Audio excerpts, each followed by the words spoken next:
Eddie House, thanks for being here. Welcome Thanks back. for having me. Welcome back. It's been a minute. We are going to get your take, but I'm going to start with Skip on this one because you have been critical. Highly. Paul Yes. George in the past. Rightfully. Okay, so what shot do you give him to win the MVP? I'm giving him a really good shot. And I'm here to say that faithful viewers of the show know that many times I have called Paul George Paul. Because he played more like George Paul to me, especially in Indiana, where he was not just the poor man's LeBron James, he was the destitute man's LeBron James because he had no shot against LeBron. He shrank against LeBron James because he couldn't out LeBron, even though it looked like on paper he had the abilities to be a LeBron-like player.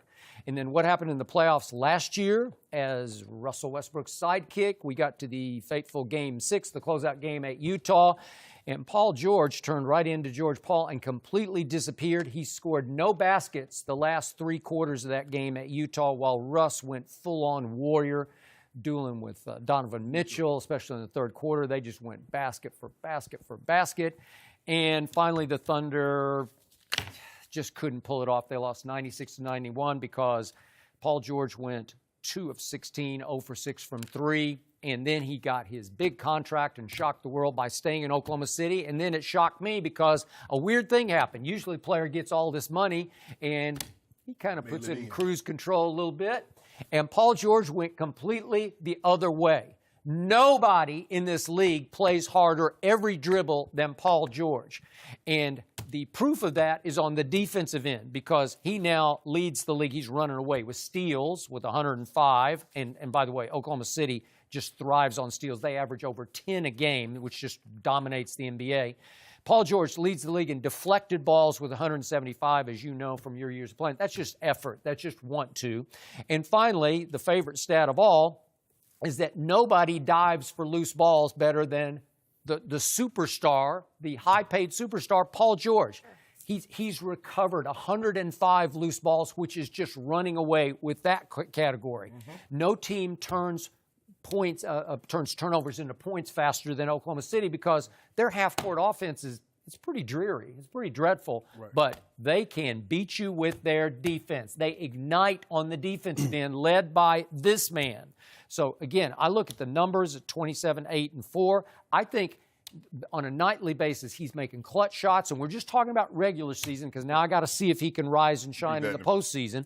But in the regular season, I think he is closing the gap on James Harden in the MVP race. You know what, Skip? I tweeted this in the game against Philadelphia. I said, don't look now, don't at me, but Paul George is getting into the MVP. You want people to at you. No, don't at me. Don't at me. Crazy.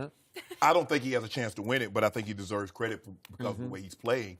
You know, Skip, he could always score the basketball. He was always a tremendous two-way player, but he's never been clutch. The only time he's been clutch is in the Gatorade commercials. Now he's in that Gatorade commercial. When I first saw it, it really offended me. Like, ball game? Really? Ain't no game with his shot. Okay. So now you should be even more impressed with what LeBron did to him because LeBron kicked him. Put foots in him all the time when he was in it. He put foots on his face. Yeah, he did.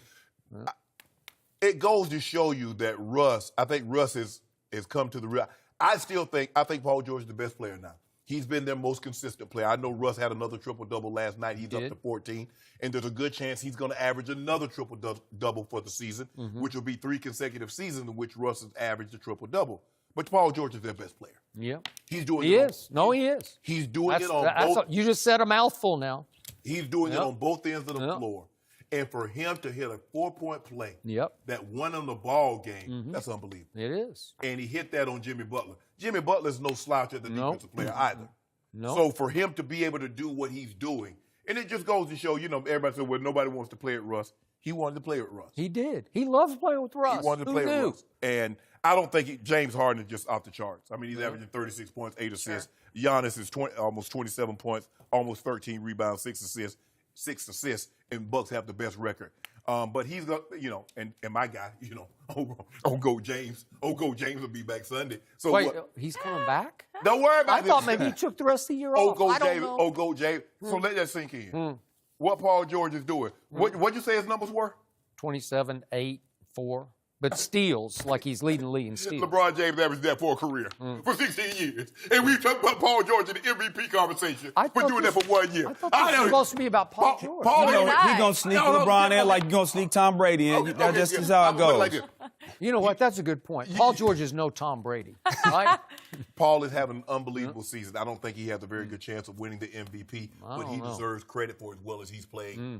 Yeah, he's been balling, and I think it's a direct reflection on when Carmelo left, because the problem was last year what they were doing was trying to force feed him early in the first quarter and never let him get off in the first quarter and everything else, and they like just kind of forgot about him. So he's the guy they're going to. They found their closer in him. As far as the MVP race, I don't think there's no way. You name some numbers. I see all defensive team. They're all, those numbers. He's going to be all defensive team. Might be defensive MVP. He's a player of the year. So he might be defensive player of the year. That's what he can shoot for. But as far as MVP, usually rule of thumb is it goes to the best player on the best team, right? So he has some players ahead of him. I don't think Jokic can get MVP, but he's on a team that's better, and he's averaging 19 and 10 and 7 assists, almost a triple-double. Then the Giannis, we know what Giannis doing there in first place over there, but I think it's all going to hinge on what LeBron does when he gets back. We see where they're at in ninth. If he, from this point moving forward, put them to third, then it's like, look at, he is the most important player, the most valuable player to this team, and without him, they wouldn't be in this position. But with all that being said, this is over with. James Harden has this. The stuff that he's doing, I mean, when you start talking about he's the 4 50-point games tied Kobe, then he's a second player in history with Wilt. When you start having your name mentioned with these guys, you're just doing something special. And as far as categories, NBA categories, he's first in field goals attempts, 3-point field goals attempted, 3 points made, free throws, points per game, minutes, usage. Listen, usage. I'm going to get to your thing, too. Hold on. Give me a second. Usage percentage, offensive win shares, and plus minus. That's your favorite stat, plus minus. And he's number one in that. So he's leading the league in all of the – I know what his record is, but what he's doing right now is just unbelievable. A lot of with no Chris – he has to put no Capella. He has to put everything on his back. Even in a loss, he had 37 in that loss, but still, what he's doing is just something – he's unguardable. I mean, he's probably one of the best, top 3, top 4 best one-on-one players that I've seen. I mean, he's virtually unstoppable. You can't stop him one-on-one. And we've seen all the teams been loading to him defensively. I've seen one game where all 5 defensive players was on one side of the court. Yeah, P.J. Tucker dove in and hit a wide-open corner. And there are nights he stops himself because he can't shoot from 3 like that every night. Yeah, he's going to have his 3 for 18s. And that's the thing, is he going to be able to maintain this level of play? I highly doubt it, that he'll be able to sustain this level, but for so long, because when he does that, he's chasing the MVP. You've seen what happened to him in the postseason. He kind of, your legs. That's the first thing that goes with when your legs go, your jumper goes. You get a little short on it, you start overcompensating on things on your shot, and you start missing. So I think that it's a one-man race right now. It's his to lose, and what he's doing is second to spectacular. So it's a one-man race featuring a one-sided player, like a one-way player, right? Because he doesn't play defense. Yeah, he does. He does play better defense than he has been in the past. He turns the ball over a little bit too much, but when you have the ball in your hands that much, he's going to lead the you're gonna have turnovers. And that will come down when Chris Paul comes back, because he won't have to try to make so many plays and do so much. So, but dude, he's attempting like 13 threes a game. Can he keep that up? No, he can't keep that up. And you don't want to get in the habit of shooting that many threes, but that's what they do. That's how they built. So they got 70 in another game. They had like 68. Hey man, if that's how you play and that's your philosophy, then you have to play to your strength. If that's their strength, that's what they got to do. I hit 3 of them. What? If I'm part of a team that shoots 73, I'm going to hit 3. You got to take 3 or you going to hit them? I'm going to hit them. I don't see you hitting. You too swole. You too big. A swole can't shoot. No, see, look where it's at. That's already a brick. That's already a brick. 25 attempts? No. Only 3 or 20. I averaged 30 when the 3-point wasn't even in 87. I had a 3-pointer. No, you lying. I didn't have no 3-pointer. If I'd had a 3-pointer. 30 fouls? Wait. And when you did that, your average distance per shot was 2 feet. No, I had range. I don't believe it. I don't believe it. You too swole. Eddie, you too swole. I've never seen nobody buff shoot a jumper good. I never seen it. All the football players come out, they can't shoot. Eddie, I wasn't always swole like this. I don't believe it. Yeah, you have. No. Yeah. Eddie, I graduated high school. You got the genetics. 175, 180 pounds. Leaper. Is there any footage of this? Me and old Purvis Ellen was on the same No team. comment. Is that right? Not the same high school team, but we was on the same all-conference team. And I was good like See, I would that. believe you more if you was like, I was a rebounder, a bruiser. I said hard I could screen. score. I don't believe it. Eddie.